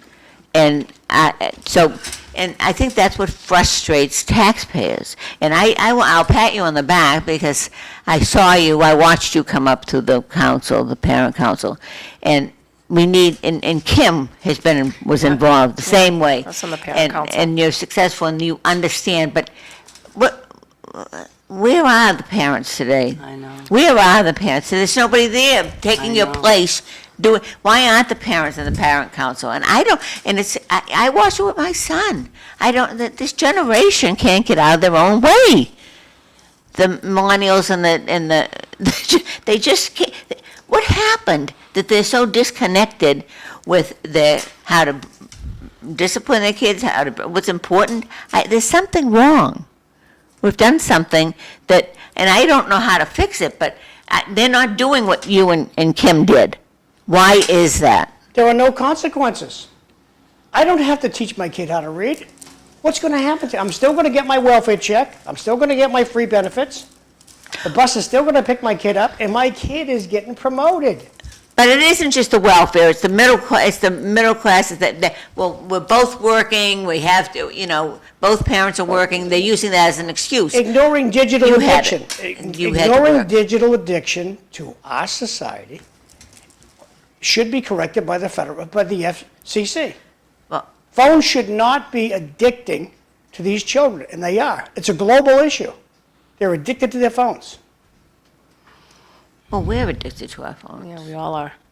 And They- we're they the ban them at example, the high again, school at we're the least. example. The kids are seeing the parents that can't go do things with them because they're on the phone. Well, now we have different school departments that are starting to say that phones are going to be illegal in the classroom. Not going to let you have the phone in the classroom. So, to me, I think we should utilize the phone in the classroom, teach the kids to use it better to help them learn. But apparently, the administration's not going to go that way. Why did we save the old building? We could have torn it down and built new. We could also play last week's lottery number. It doesn't get you anything. But, yeah. okay, going back to the council and Jackie, I think that government has grown so much, and you see administration have grown. And I bet you know firsthand, when you came involved, there weren't the levels of administration. Right. But they won't get cut. Unfortunately, and I remember back when I was fighting on school, the book budget will be cut. The things that are important to the children are going to be cut, not administrators. No administrators are going to Right. be cut. And that's what burns the taxpayers. Right. And every level, and all of the government. And I will agree to you wholeheartedly. I've been watching it close up. I mean, this is my 18th year serving on the committee. You see waste, you see inefficiency, you see people getting positions not based on their competence or their experience, but who they know. And I know networking is a real thing in all fields. So people look at the federal government and you say, there's too many people, it's bloated, they're not. But to make a blanket decision, okay, we're gonna cut 50% of your budget, or we're gonna demolish the Department of Education, that's like going into surgery with, instead of a scalpel, using a hacksaw. You've got to look at what are the structural things that need to be there, what are the things that are fluff, and you would have the last 5 superintendents that we've had, because we've been through some churn and burn in the last few years, say we absolutely need these high-level people. And they have statistics, and look at what all these other communities do to back it up. And I don't know that it's the assistant superintendents that need to be cut, or the assistant principals we've added at many of our schools. So now we'll have 2 assistant principals instead of 1. And they say, the behavior needs, the accountability for teachers in the classroom, you need this administrative staff over each building. But I don't think that the way the federal government is going through this right now is helping anyone. I think it's destroying some structural supports that we need. The Department of Education, this budget that we just finished, FY25, we had more than $10 million in federal grants that we got from the government, from the feds, that were based on the poverty level of our students, the homelessness. We've seen those numbers jump way up.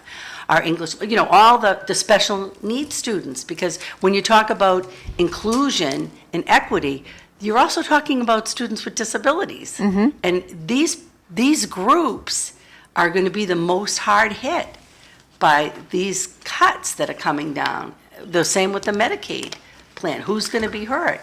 The poor people who rely on health insurance and the people with disabilities. And when you look at your budget and you say your values are in your budget, if you're putting money towards high-level, high-paying roles and not helping the people that are at the bottom rung of society, I would say that's not a smart move going forward for the future.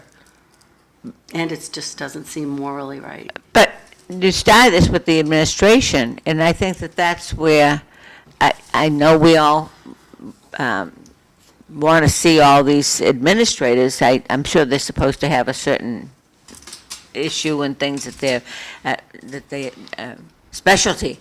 But if you're looking at the budget and the school committee, and it comes to, well, am I going to eliminate an administrator or the paras? Right. That should be a no-brainer to me. You want to save who's providing direct services to kids, or like the summer school program. I Yes. thought that, but now I'm hearing, with this latest thing last week, and I think there's a distinction between what the mayor mentioned, not getting a grant because you don't have the right words in there, and expecting that you've already got the money. Yeah. And then the check doesn't show up. That's right. You build a plan on that, and there's a difference in harm. I mean, they're both not great. Right. And that's what we're facing right now. And I think Massachusetts in particular, we've been one of the targeted states in the federal government because of some of the programming. Lowell has been targeted by the governor as well. I mean, she hasn't helped Lowell at all. She hasn't been there. She is very quick to bring them, to take over the conference center, but not to provide the services and the money that you needed to accommodate that. Don't you think she ought to work with that? And Lowell has always been accepting. That's what I'm saying. Way back when Chet Atkins, people said, oh my God, what are we going to do? They stepped up. But at least you had him involved with bringing some money in to help you.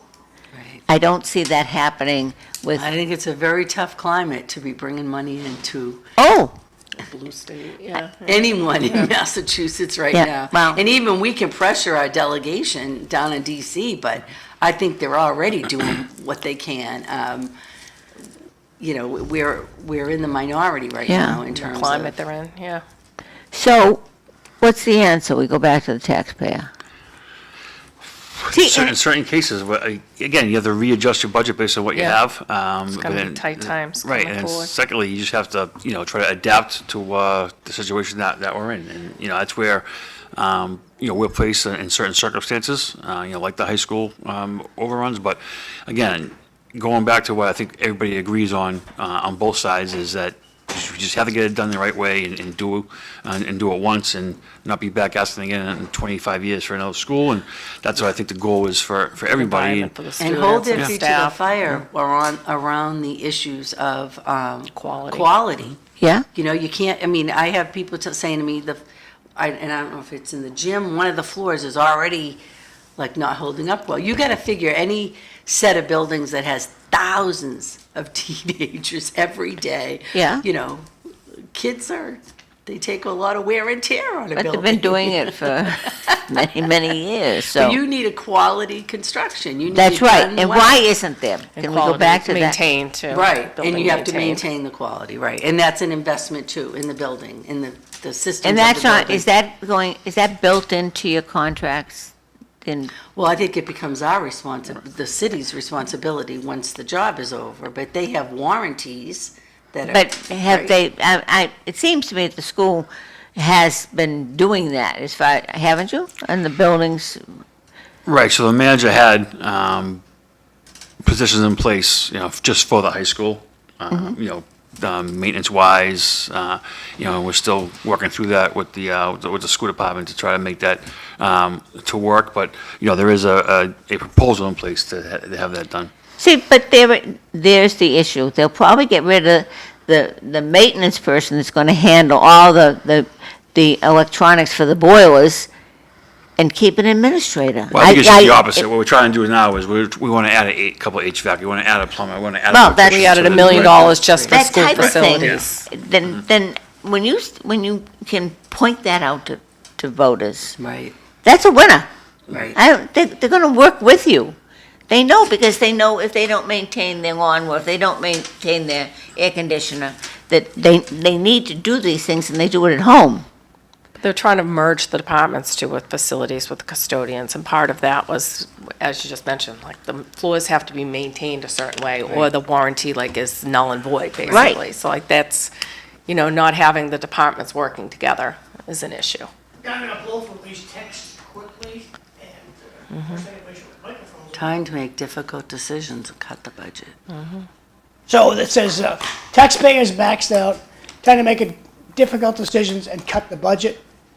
Page 2, I'm really gonna miss watching school committee woman Jackie Doherty. She was always very hardworking and debated issues very knowledgeably and professionally. Best of luck. Thank you, that's from Jeannie Balkus. Well, that's nice. Thank you, Jean. Tomorrow, there's no live City Life tomorrow. I got a funeral in Virginia, so they'll run a repeat. And then Friday, we're going to have Cliff Krieger's going to be the host. Eileen Del Rossi will be here. And the Lowell Sons, Melanie Gilbert will be here. That's Friday. And great show today, Linda, minus the cemetery talk. Good luck, Jackie. Thank you for your service. Thanks to Kim and Dan for coming in. That's from Barbara. Oh, I appreciate Joy, it. no announcements today? No announcements All today. right. Well, Not I much was going on on. vacation, so there's not a lot. No, do y'all know of any fundraisers? Because I'd like to give a shout out to anybody that's got a party coming up. Do we know of anything? No, we have the opening of Farmers Market this Friday. Well, I think 1 to everybody 5. get down there, because Yeah. if the UN is down here, don't you want to get everybody Yeah. out there? Yeah, that's I've been trying to get the people at the All Gallery, could you get out in the bloody garden and paint or something? And Give school committee woman Connie Martin a hard time because she suckered me into doing some cooking on Friday. So we'll see how it goes. I know, yeah, right, yeah. What do you make? Who knows? As long as I don't have to wear the hat, I'd be happy. They're But, gonna uh, put one of those really? chef's Yeah, hats on yeah, you, yeah, put a yeah. chef's hat on you. now this goes on at the, Yeah, and thank you, Jackie, for all Same your spot service. over next to the Hampton always Canal spoken- garage, Done your- 1 o'clock. Spoken your mind, right? I have. Stood up for what you believed in. now, did you all go to the 4th of July? No, I Yeah, didn't. I was was on out of vacation. town. But from what I see, it was fantastic. It looked, Good yeah, job. everybody was pretty happy with Hopefully in the it. coming years, they can expand it. I know that Lash is under renovation, so hopefully. Say goodbye, kids. Limited. Oh, my God, it's Bye. over. Thank you, Yeah. Thank you, Jackie, Kim, and See you Dan. next time. Yes.